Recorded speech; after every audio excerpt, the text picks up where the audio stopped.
Professor Ahmad, अस्सलामुअलैकुम।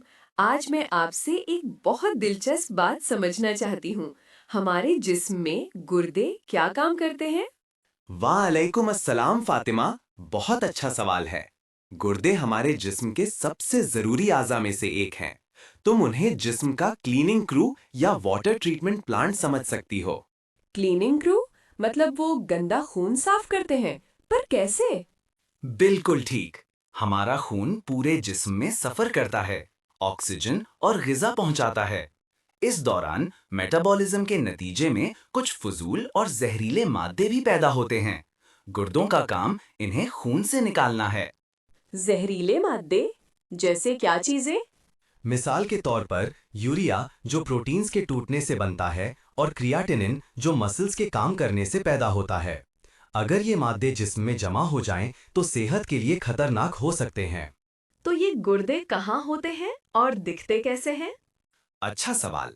हमारे दो गुर्दे होते हैं, कमर के नीचे, रीढ़ की हड्डी के दोनों तरफ। हर गुर्दा लगभग एक मुट्ठी जितना बड़ा होता है और एक सुर्ख ब्राउन बीन की शक्ल का होता है। एक मुट्ठी जितने छोटे से अज़ा इतना बड़ा काम कैसे करते हैं? यही तो अल्लाह ताला की कुदरत है। हर गुर्दे के अंदर हजारों बल्कि लाखों छोटे छोटे फिल्टर्स होते हैं जिन्हें नेफ्रॉन्स कहते हैं। तुम इन्हें गुर्दे की वर्किंग यूनिट समझ लो। नेफ्रॉन्स? क्या ये वो जगह है जहाँ फिल्ट्रेशन होती है? बिल्कुल। फिल्ट्रेशन का पूरा अमल इन्हीं नेफ्रॉन्स में होता है। अब चलो देखते हैं खून गुर्दों तक कैसे पहुंचता है। जी जरूर, मैं सुनने के लिए बेकरार हूँ। सबसे पहले खून एक बड़ी आर्टरी के जरिए गुर्दे तक आता है, जिसे रीनल आर्टरी कहते हैं। ये आर्टरी खून को गुर्दे के अंदर ले जाती है। तो क्या ये सारा खून एकदम से फिल्टर हो जाता है? अच्छा सवाल। नहीं, गुर्दे एक मिनट में करीब 1.2 लीटर खून प्रोसेस करते हैं। पूरे दिन में ये करीब 180 लीटर खून को फिल्टर करते हैं, जो हमारे जिस्म के खून की मिकदार से कई गुना ज्यादा है। 180 लीटर्स? इतना ज्यादा? तो पहला स्टेप क्या होता है फिल्ट्रेशन का? पहला स्टेप होता है ग्लोमेरुलर फिल्ट्रेशन। हर नेफ्रॉन के शुरू में एक छलनी जैसी स्ट्रक्चर होती है, जिसे ग्लोमेरुलस कहते हैं। तुम इसे एक बहुत ही बारीक जाली वाला कॉफी फिल्टर समझ सकती हो। Coffee filter? क्या मतलब? जब खून इस ग्लोमेरुलस से गुजरता है, तो खून का प्रेशर इतना ज्यादा होता है कि पानी, नमकियात, सॉल्ट्स, ग्लूकोज और छोटे फजूल मादे इस छलनी से बाहर निकल जाते हैं। और क्या चीजें बाहर नहीं निकलती? बहुत अच्छा सवाल। खून के बड़े अज्जा जैसे कि खून के खलिए, ब्लड सेल्स और बड़े प्रोटीन्स इस छलनी से नहीं गुजर सकते। वो खून में ही रहते हैं। तो इसका मतलब है कि पहले स्टेप में सिर्फ पानी और छोटे मादे निकलते हैं और खून के जरूरी अज्जा जिस्म में ही रहते हैं। बिल्कुल सही। तुमने बिल्कुल ठीक समझा। इस निकाले हुए लिक्विड को फिल्ट्रेट कहते हैं। मगर ये अभी तक पेशाब नहीं है। इसमें अभी भी बहुत सी जरूरी चीजें मौजूद हैं। अच्छा, तो अगला स्टेप क्या है? ये जरूरी चीजें वापस कैसे आती हैं? यहां आता है फिल्ट्रेशन का दूसरा और बहुत ही स्मार्ट स्टेप, जिसे रीअब्जॉर्प्शन कहते हैं।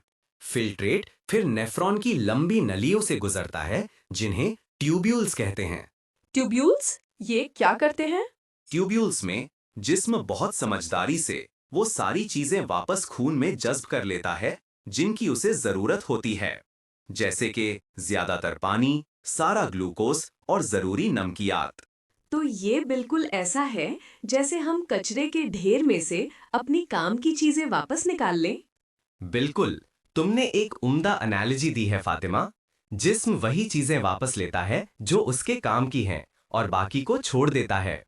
लेकिन अगर जिस्म को ज्यादा पानी की जरूरत हो, तो वो ज्यादा वापस ले लेगा।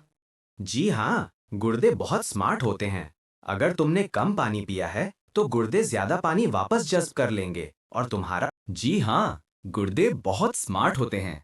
अगर तुमने कम पानी पिया है तो गुर्दे ज्यादा पानी वापस जज्ब कर लेंगे और तुम्हारा पेशाब ज्यादा गहरा होगा। और अगर ज्यादा पिया है तो कम जज्ब करेंगे और पेशाब हल्का होगा।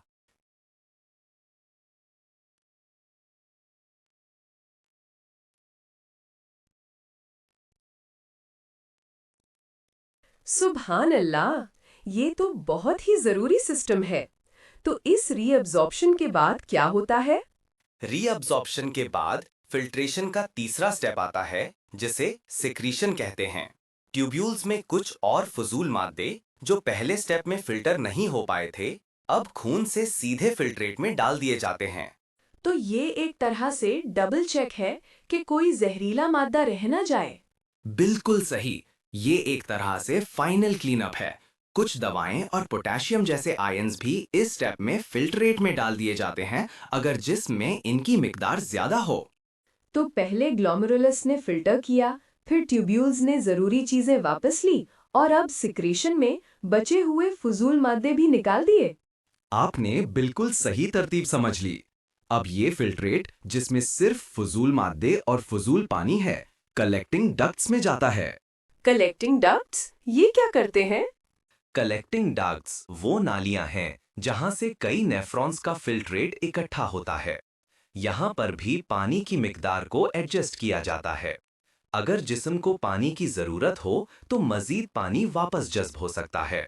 तो इसका मतलब है कि पेशाब की कॉम्पोजिशन हर वक्त बदलती रहती है, जिस्म की जरूरत के मुताबिक। बिल्कुल, यही वजह है कि गुर्दे हमारे जिस्म का होम्योस्टेसिस मेंटेन करते हैं, मतलब जिस्म के अंदरूनी माहौल को मुस्तकिल रखते हैं। ये तो कमाल है। तो अब ये फिल्ट्रेट जो अब पेशाब बन चुका है, कहाँ जाता है? अच्छा, अब ये पेशाब कलेक्टिंग डक्ट्स से गुर्दे के मरकज में आता है, जिसे रीनल पेल्विस कहते हैं। वहां से ये दो पतली नलियों, जिन्हें यूरेटर्स कहते हैं, के जरिए ब्लैडर तक पहुंचता है। ब्लैडर में जमा होता है, सही कहा? जी हाँ, ब्लैडर एक थैली जैसा ऑर्गन है जहां पेशाब जमा होता है जब तक हम उसे खारिज ना करें, और फिर यूरेथ्रा के जरिए जिस्म से बाहर निकल जाता है। तो गुर्दे सिर्फ खून साफ नहीं करते, बल्कि पानी और नमकियात का तवाजुन भी बरकरार रखते हैं। बिल्कुल, और सिर्फ यही नहीं, गुर्दे ब्लड प्रेशर को कंट्रोल करने में भी मदद करते हैं और कुछ हार्मोन्स भी बनाते हैं जो रेड ब्लड सेल्स की पैदाइश के लिए जरूरी होते हैं। वाह, मैंने कभी सोचा भी नहीं था कि गुर्दे इतने सारे काम करते हैं। ये तो जिस्म के सुपर हीरोज हैं। हकीकतन, इसीलिए अपनी गुर्दों की हिफाजत करना बहुत जरूरी है। खूब पानी पीना, सेहतमंद ग़िज़ा खाना और रेगुलर एक्सरसाइज करना उन्हें सेहतमंद रखता है। जज़ाकल्लाह खैर प्रोफेसर अहमद, आज आपने इतनी मुश्किल चीज को इतने आसान तरीके से समझाया। अब मुझे गुर्दों के काम की बहुत अच्छी समझ आ गई है। वाह या की फातिमा, मुझे खुशी हुई कि तुमने इतनी दिलचस्पी ली। याद रखो, हमारा जिस्म अल्लाह ताला की एक अजीम नेमत है और उसकी हिफाजत करना हमारी जिम्मेदारी है। इंशाल्लाह मैं इस बात को हमेशा याद रखूंगी। शुक्रिया। खुश रहो और सीखती रहो।